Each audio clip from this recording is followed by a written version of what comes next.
brief that was presented to us and the follow-up interactive session. We thought we have had it all. We have had the best. Not until we came to this place and also listening to a very well researched, packaged, and professionally delivered brief. Very, very impressive, encompassing, and it covers every, has given the students virtually everything they require to come up with a very wonderful paper. Your presentation covered virtually everything that concerns the objective of our, the theme of our paper.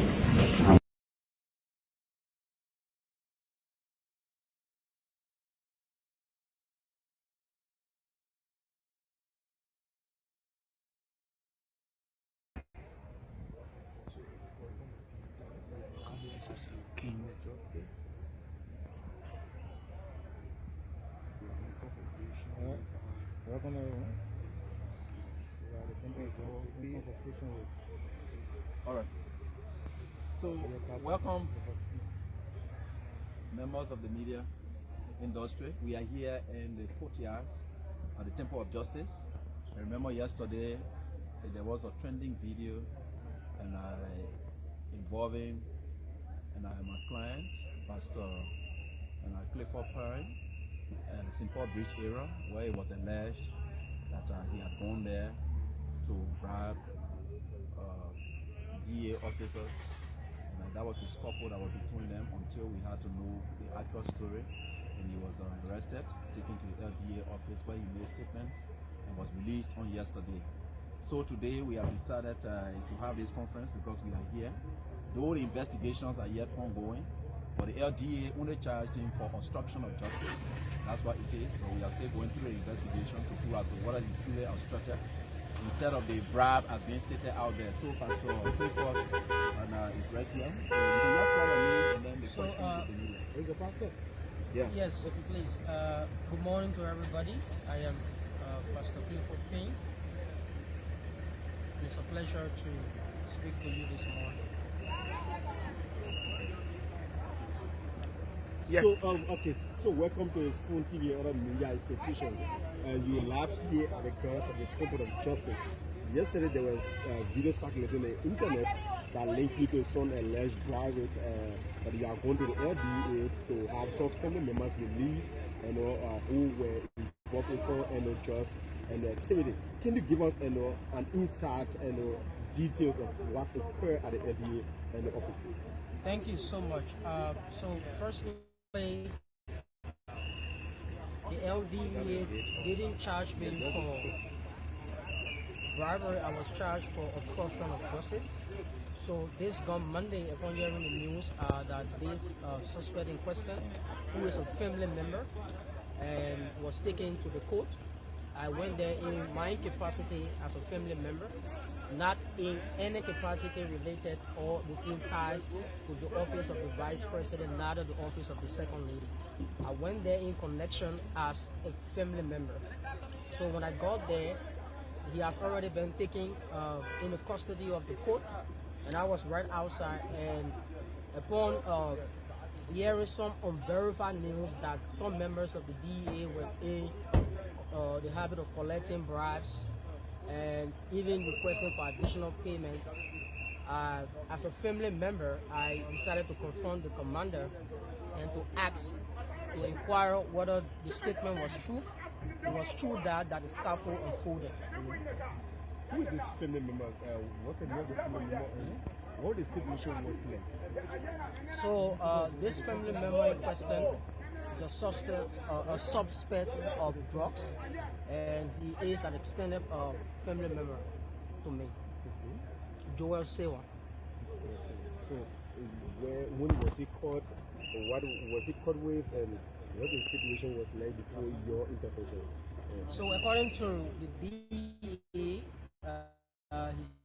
he's a suspect of drugs. Yeah. what kind of trust recording with her? No, I can't speak to that because. Okay, and the DEA said that you went and spoke to one of the South branch. Yeah, so upon hearing the information, he's a family member. I never went there in the capacity as a member of the office of the vice president. I went there in the capacity as a family member trying to identify with a family member. When I got there, I went there to identify with him and to allow the law take it full course. So what happened there? When you went you got implicated. Nothing happened there, absolutely nothing. I just no went discussion. there. No, not at all. I just went there to identify with him and then left. Identify. It was on Monday that I confronted the DEA commander upon hearing unverified information that some members of the DEA were collecting bribes on this issue. But you Knowing fully well that bribe or drugs issue is non-billable. So upon that, confronting with the unverified information, that was how the scuffle unfolded. So what already happened yesterday before they start to bounce on you? So basically, when I asked the question to know whether just to inquire, it was when the DEA commander asked members of the DEA to arrest me. So in that process, I tried to distance myself from the media, then the forcefully took ID cards and took other stuff from me and tried to handcuff me. So it was in the process of getting me.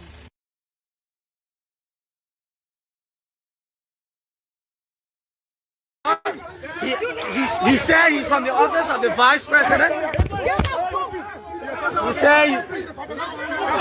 He said he's from the office of the vice president, and he keeps to bribe the LDA agents here. And so the LDA, the tension continue to build here because, I mean, he claiming that the LDA ate the money. You have his ID card. So, from what we are told, he's from the office of the vice president. And he came to talk to the DA to release. This is his ID card. This is his ID card. This is his ID card. This is his ID card. And so we are told he's from the office of the vice president, who actually came to talk to the LDA. Hey, guy! And so the LDA, the place is getting tense here. Yeah.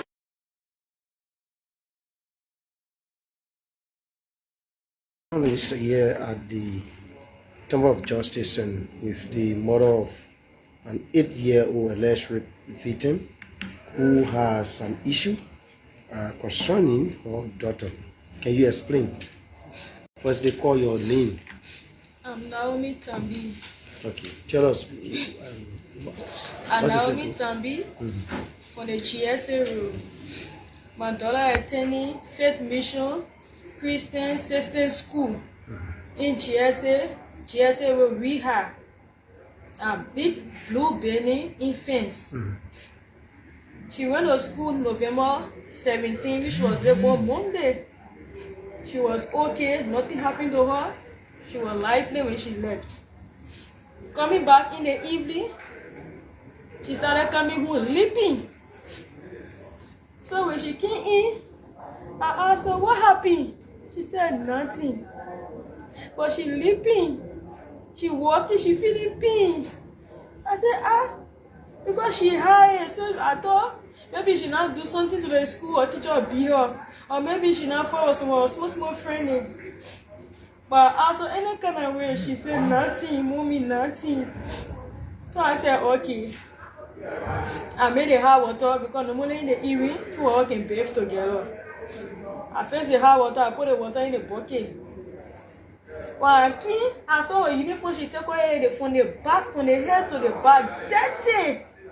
I said, why you must go to school? You carry your uniform dirty like the first day of the week, which is Monday. I said, what happened your uniform dirty like that? She said, we were playing. I said, stop playing. You know, a single mother, you go to school, pay attention, stop playing. See how you dirty. I put the water in the bucket, carrying the bathroom.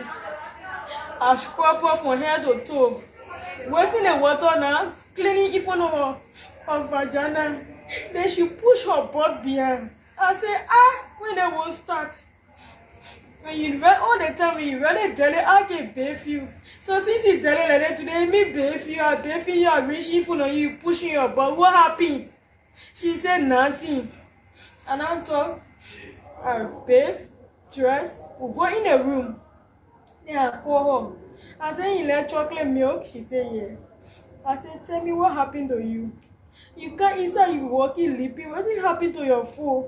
She said, I know her foot hurting. I said, then why are you leaping? She said, nothing. I mean, only talking that thing, the conversation lasts for like 1 hour plus. I got angry. I said, since you now will tell me I can't be you. I tell the ratty and say later. As soon as I give a few latches, 3, 4, 5, she said, Mommy, where I will talk. Because she's scared of BT.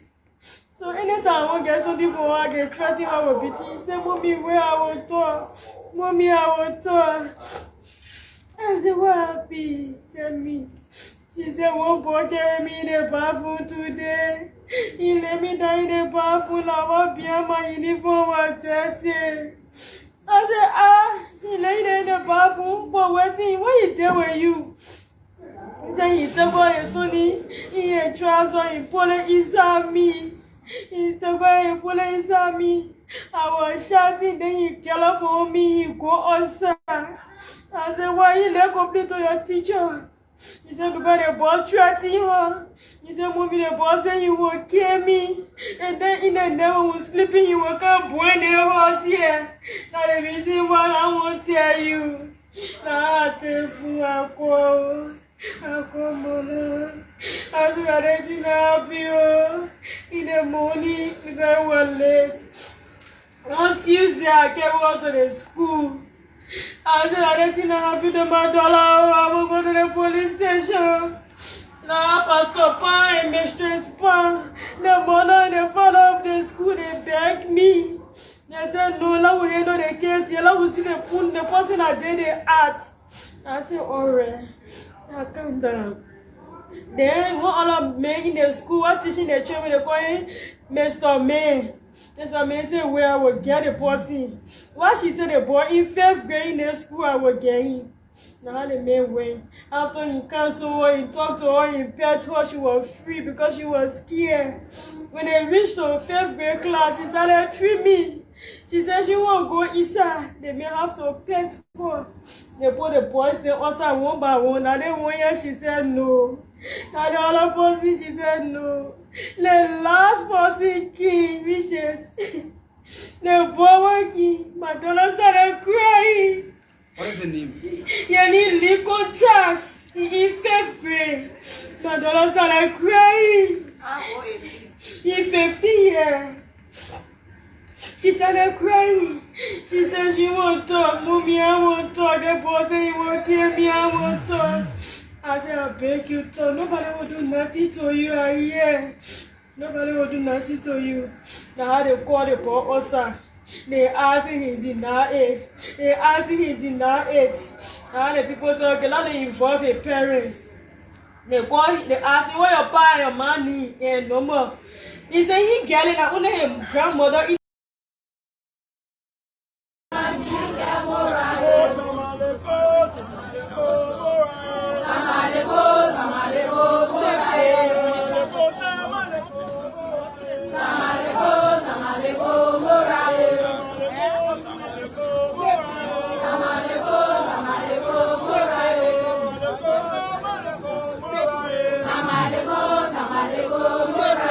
Welcome, this is DN News Liberia, and we're coming to you live from the Capitol building, where a group of Liberian women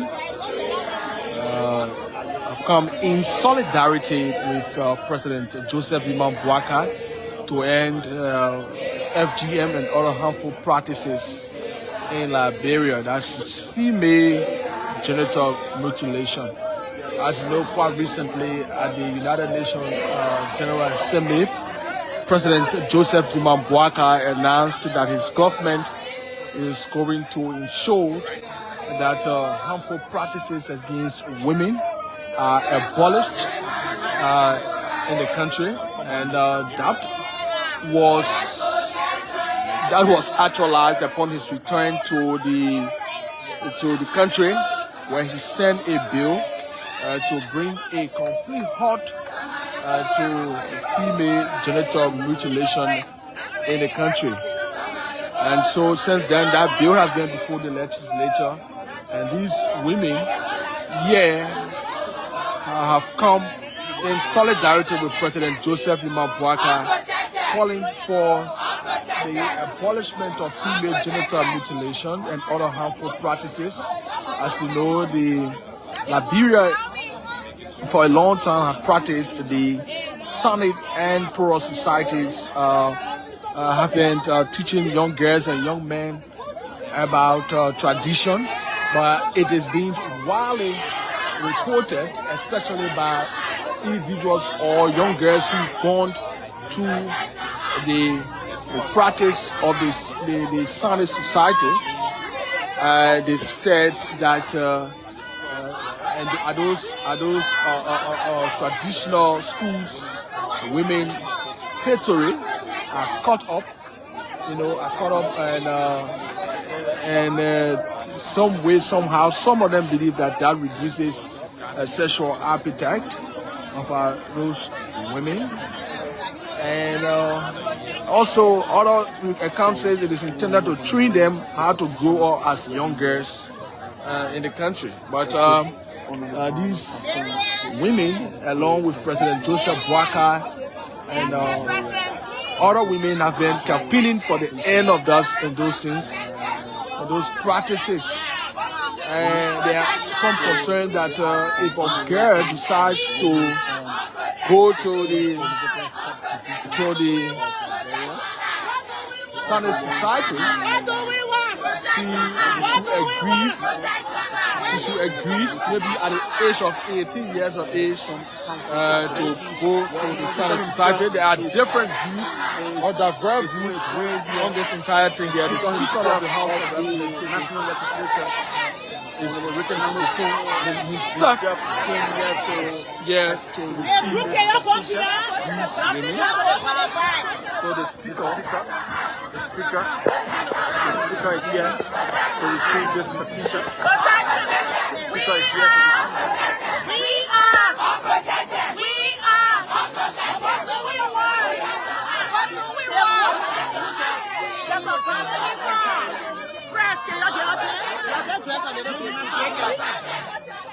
No, you get that's really savage. No, we get space now. Let them go read it.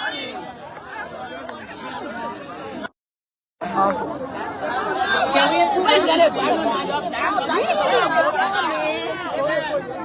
Well, let me get up here. Can we have it quiet? Good morning.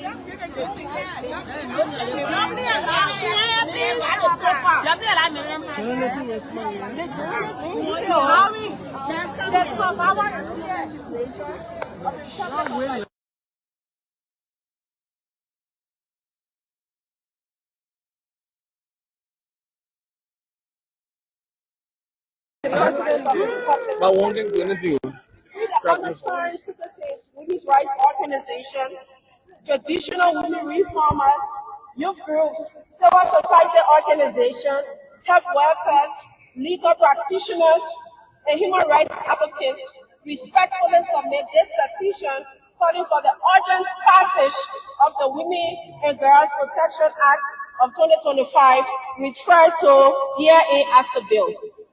Women and girls in Liberia remain among the most vulnerable populations due to the deeply rooted gender inequalities and the persistence of harmful traditional practices such as female genital mutilation, early and child marriage, child trafficking, and other forms of exploitation continue to undermine their health, safety, and fundamental rights. These practices are often reinforced by cultural norms, poverty, and limited access to education and protection services, leaving many women and girls exposed to lifelong physical, psychological, and socio-economic harm. Women and girls in Liberia face significant health risks for female genital mutilation, a deeply harmful traditional practices with far-reaching implications for both individual and national development, according to FGM Research Initiative. Approximately 38.2% to 44.4% of Liberian women aged 15 to 49 have undergone FGM, with much higher prevalence rate in rural areas, over 50%, particularly in Nimba, Lofa, Bassa, Riverside, Bapelu, Monserrado, Magibi, Grand Cape Mount, Bomi, Wang, Grand Judah, among others. FGM can lead to severe immediate complications such as bleeding, infection, trauma, and even death.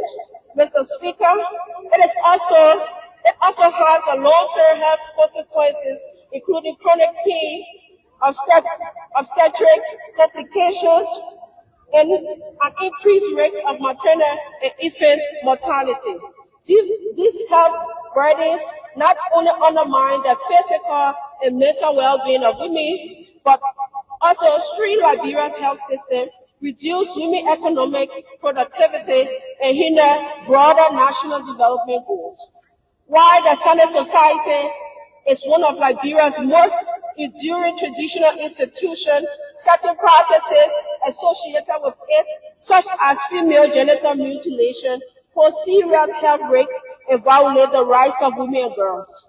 It is both possible and urgent to preserve the positive cultural, educational, and social aspect of the Sane Society while eliminating harmful practices. Such reform will safeguard the well-being of women and girls, strengthen communities, and ensure that Liberian traditions evolve in line with human rights standards.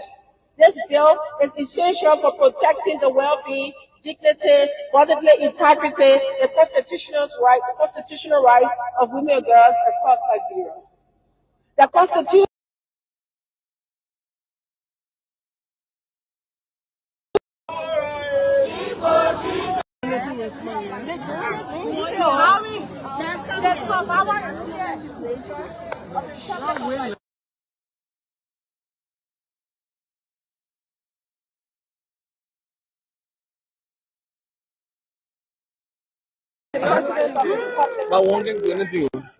Concerned Citizens Women's Rights Organization, traditional women reformers, youth groups, civil society organizations, health workers, legal practitioners, and human rights advocates respectfully submit this petition calling for the urgent passage of the Women and Girls Protection Act of 2025, referred to herein as the bill. Women and girls in Liberia remain among the most vulnerable populations due to the deeply rooted gender inequalities and the persistence of harmful traditional practices such as female genital mutilation, early and child marriage, child trafficking, and other forms of exploitation continue to undermine their health, safety, and fundamental rights. These practices are often reinforced by cultural norms, poverty, and limited access to education and protection services, leaving many women and girls exposed to lifelong physical, psychological, and socio-economic harm. Women and girls in Liberia face significant health risks for female genital mutilation and deeply harmful traditional practices with far-reaching implications. You see that executive mansion? I will turn into a 5-star hotel. I don't need to be in such an elaborate infrastructure. It's been proven that you can run the executive mansion right out of the Ministry of Foreign Affairs. You can run the executive mansion out of a small place. Why do we need a whole Ministry of State just for presidential affairs? And it's a place where different people, all our need, look, even me now as CEO with more than 5,000 employees across Africa in multiple countries, I don't really have a special assistant. My laptop is it. I have different departments, different heads of different sections, and they work. Why do we need a president to have such elaborate infrastructure? The sooner we review this, the better the budget will begin to work for us and for the people. If that doesn't happen, we're always going to have this situation. And that's why we're saying, ladies and gentlemen of the press, people in Radio Land, that we need to change the governance style of our country by changing the people we give power to. Thank you so much.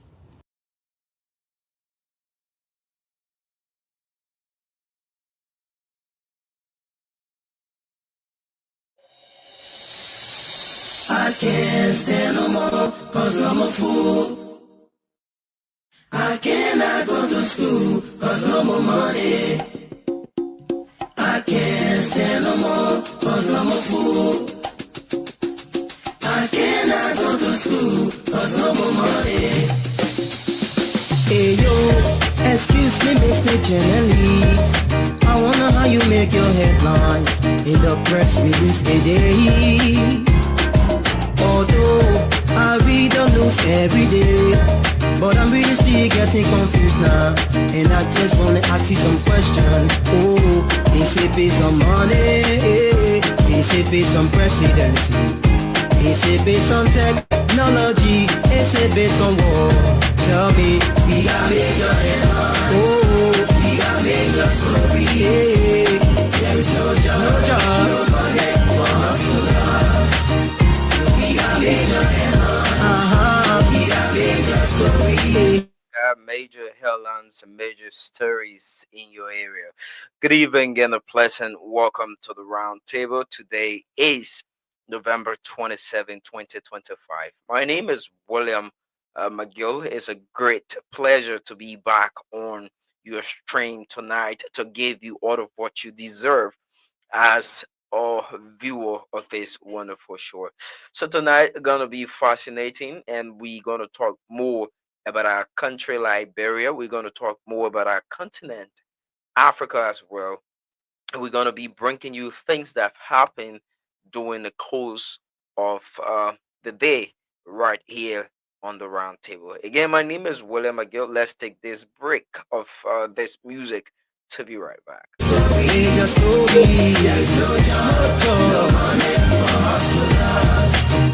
many people do you love, man? How many people do you cherish? How many people do you help out there? Most especially women. No job, no money. No girls, no glory. No help for poor men. That's what we know. How many people do you love? How many people do you cherish? How many people do you help out there? Most especially poor men. No job, no money. No girls, no glory. No help for poor men. That's what we know. We got major headlines. We got major stories. There is no job, no money for hustlers. We got major headlines. We got major stories. There is no job, no money for hustlers.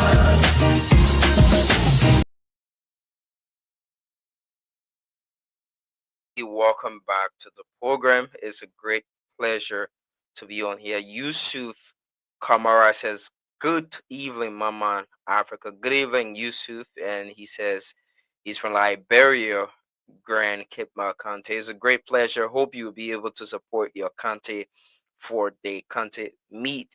So, what is it we have on our dock on our discussion point tonight? We come in to talk about things that matter the most to our country, Liberia, to our wonderful and beloved country, Liberia. So let's say happy Thanksgiving Day to all of our folks there in the U.S. Mr. Abu is having some busy schedule and won't be able to come on to talk on the program. But basically, we say happy Thanksgiving Day. So let's bring a little background of what this day is about for the American people. The first Thanksgiving was celebrated in North America in 1619, long before the founding of the United States. So Thanksgiving was celebrated in the autumn as a way to express thanks for a bountiful harvest. So, most especially for farmers and everything. That's exactly why they had this day. So in 1941, the U.S. president, then President Franklin D. Roosevelt, signed a joint resolution of Congress fixing the official National Thanksgiving Day as the fourth Thursday in November, starting in 1942. So officially, it was signed in 1941. Every last Thursday in November should be Thanksgiving Day in the U.S., and in 1942, this took effect. And since at that time, Americans of all backgrounds come together with family and friends on Thanksgiving Day to give thanks and to celebrate with meal. So today, people in the U.S. will be basically eating turkey. Thank you, Madam P. Wala is also watching us tonight. We'd like to say thanks for coming up, and we talking about today's Thanksgiving. We'll have meal together. Families are together today in the U.S. Eating turkey, having meal together, and just having some time reflecting on things that matter the most to them as family.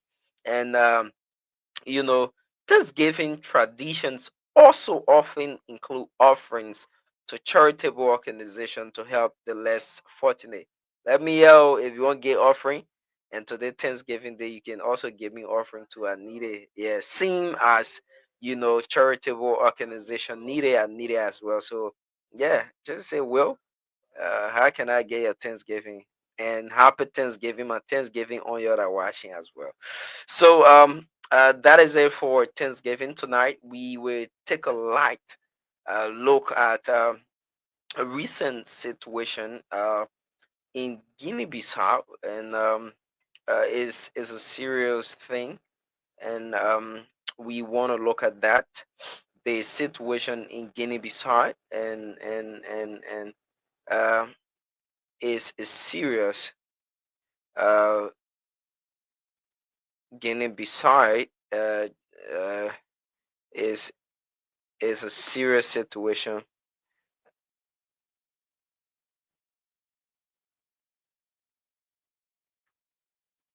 It's a serious situation,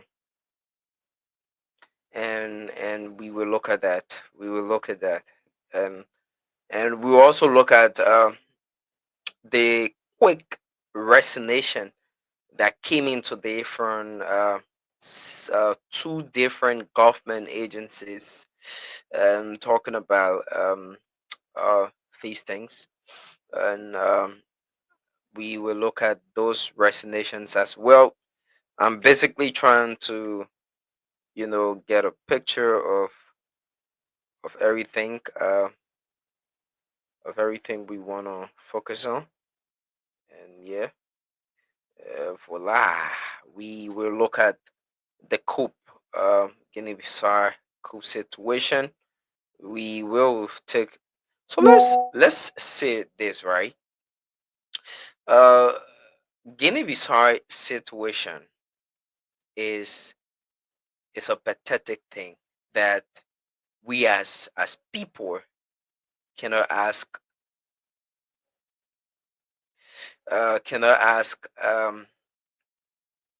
for as a country. The reason I'm saying this, and I just want to throw a light on it, is that we as African, we've witnessed, I was reading, we've had several coups beginning from 20 let's say from 2023 up to present. There have been a lot of coups across Africa, a lot of coups across Africa, including the recent one that involves Guinea-Bissau.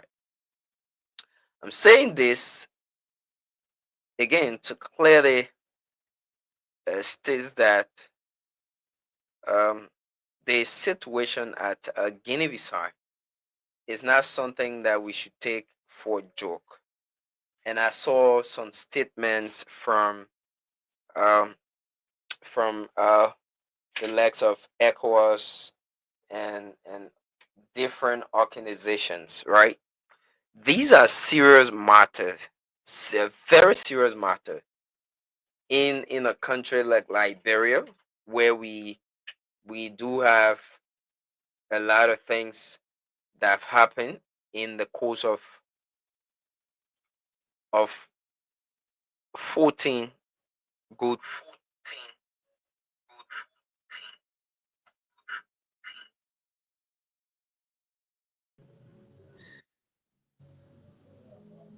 we've had several things happening in the course of 14 years. 14 years. And this is basically and this is basically and this is basically and this is basically and this is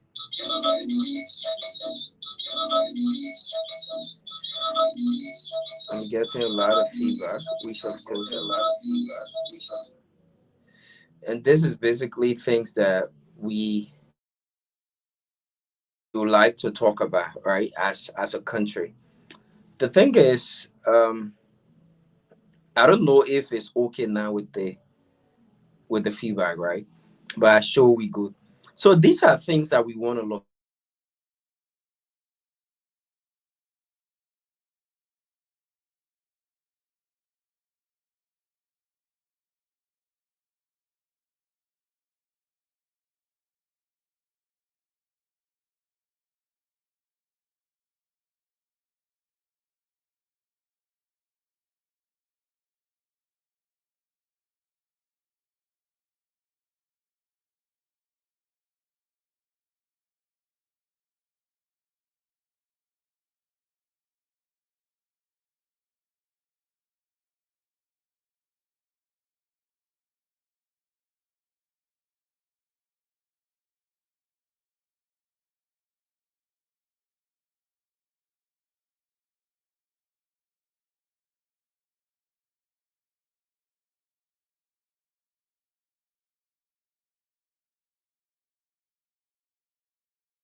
It's good we back, and the network wants to give us off time, right? So it's good we back now. I think everything is on course. Sorry for that. So like I was saying about the situation in Guinea-Bissau is pathetic.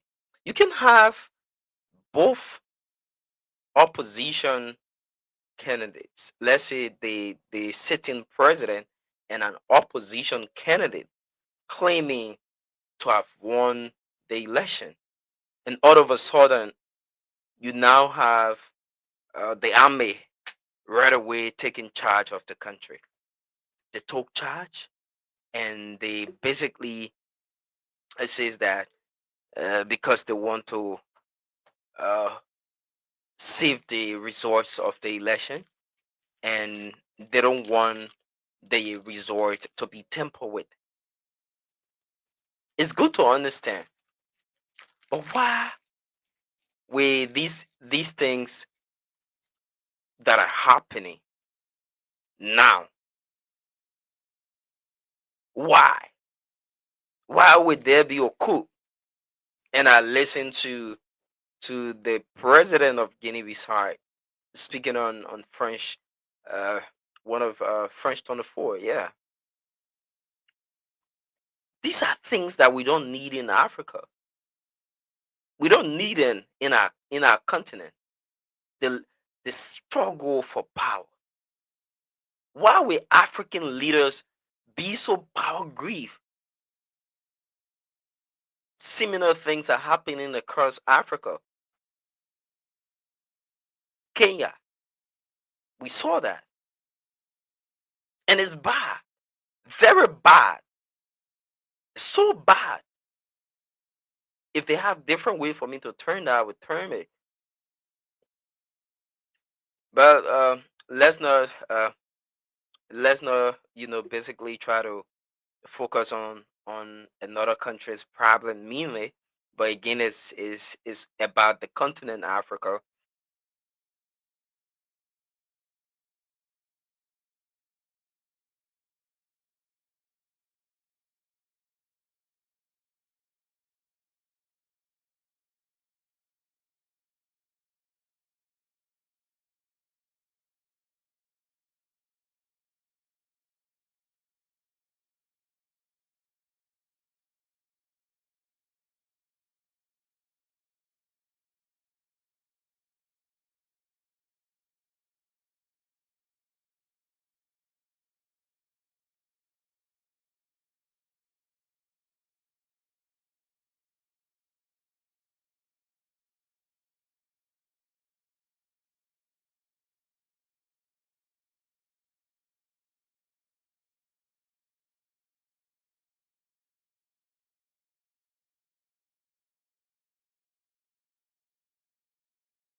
So um, is troubling.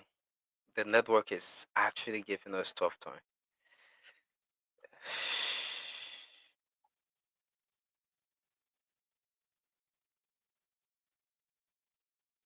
It's giving us tough time.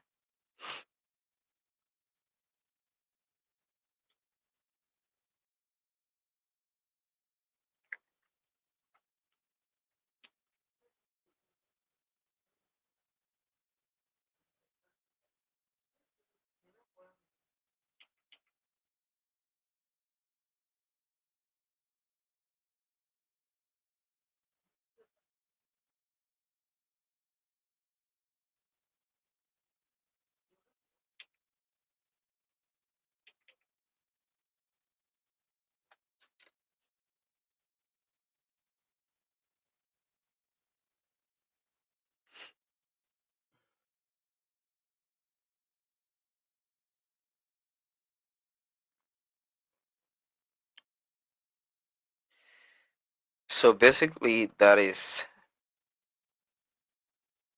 it, and it's so sad. It's so sad for our country. It's so sad for us as people, and it's so sad to know that we won't be able to do anything.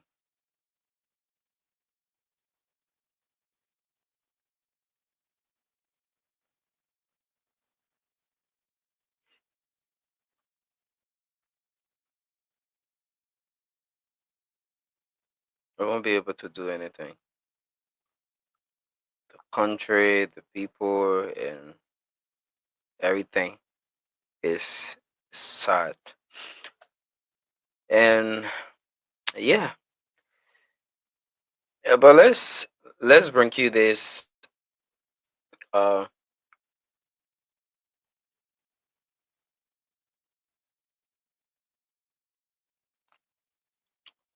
let's bring you this that is coming in from the executive mansion.